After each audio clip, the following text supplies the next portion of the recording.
This last month, I recently heard a lecture from a mystic from India, and she gave a lecture about the nature of the soul. And she teaches on the practice of Advaita Vedanta, which is a practice that I I study as well as Germanic runes and Scythe because I feel like there's a lot of connections between the two. And she said that according to the principles of Advaita Vedanta, the soul of a woman is a man, and the soul of a man is a woman. And the reason why we as humans need deity, we need devotional practices to deity, because it allows us to tap into our inner soul. So if you think about it, if you are to pray to a divine being, that divine being becomes a portal to your consciousness, your human ego consciousness, to be able to go into the divine realms. And it allows you to have a deeper connection with the collective unconsciousness of the universe, of all thought and all beings and all sentience. And that's a lot of energy. That in the Platonic model, they have three layers. They have this grand mental plane, which consists of all thoughts and all ideas. And then below that mental plane, it's, if you think about it as like a filter, is the celestial plane. And that is where gods live, gods and goddesses, they live in that celestial plane. And then below that is us humans, and below us is the elementals. And so, in order for us to really understand and access the mental plane, we have to work with some kind of divinity.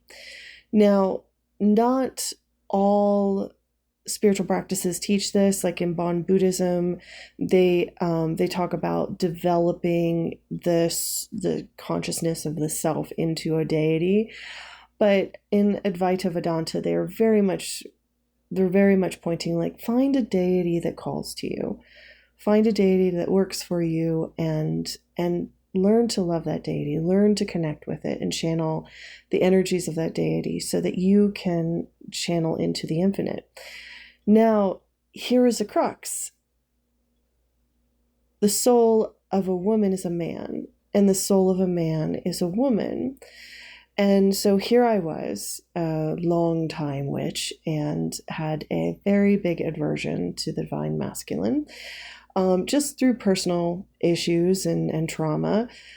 So I always felt comfortable connecting with goddesses. And if you've seen my videos, you've noticed that I talk a lot about the goddesses and I work with them almost every day, and I have a very intimate connection with them. But when I heard this, I realized that there is a part of me that I'm not accessing because I'm not seeking the divine masculine.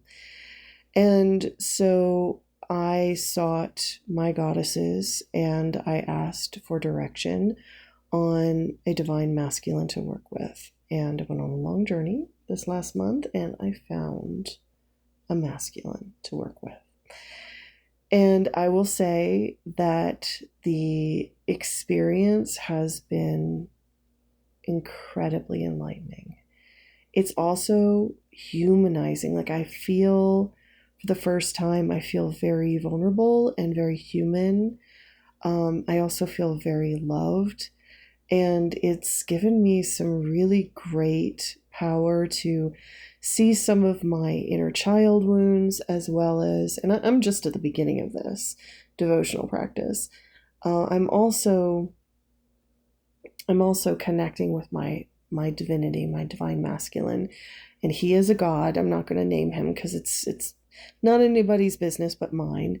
Maybe in the future I might come out as a devotee to this god, but for right now, it's just, I'm working with a masculine deity of the Norse pantheon, and working with that deity has taught me about being a human and how I can channel the divine masculine through me, which has allowed me to, number one, stand up for myself more, to feel more confident, to be more strong, to have more resilience, to also really listen and care for my body more than I ever have been. And I feel more embodied. And I have had the most amazing dreams, and this masculine deity is literally talking to me through my dreams. Every day I ask a question, I get an answer in my dreams. It's so powerful. I'm not really sure how to take it, but I'm on this journey, and it's the journey's in me. Like we are one and the same right now. But I couldn't help but think about how disadvantaged men are in Western civilization. So a lot of, especially Western men are, they're basically pushed to become Christians. So their only choice in Christianity is to worship masculine deities.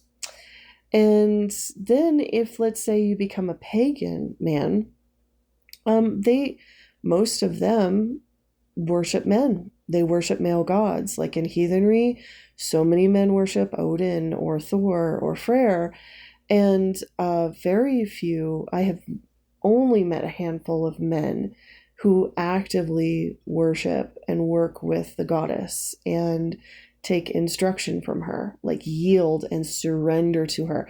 Because deity work requires a lot of bravery, because it requires a lot of trust and surrender. You have to sit in Utiseta, sit in ritual, summon the deity, and then you do whatever they say. And it can be scary. And, you know, a lot of people don't want to surrender to a deity. I know for me, it has been a challenge, but I'm working on it, and also making sure I'm keeping myself strong in the process. But I couldn't help but think about how disadvantaged men are in this, because to worship a female deity would often cause them to be extremely ostracized in society. And to surrender to the divine feminine, that would even further ostracize them. So I was curious, if you are a listener out there and you are a man and you work with a divine feminine, so if you surrender on a daily basis to the divine feminine, to a goddess who guides you, what has your experience been like? What has been your challenges in this world?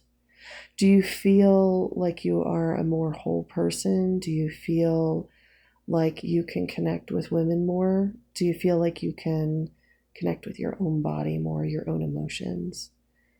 I'm just curious. Has it affected your relationships? For me, I think working with the divine masculine, it has made me understand the burden that men have. That, you know, when you are a creature of action and of duty, that you become hyper focused on your reputation and how people perceive you.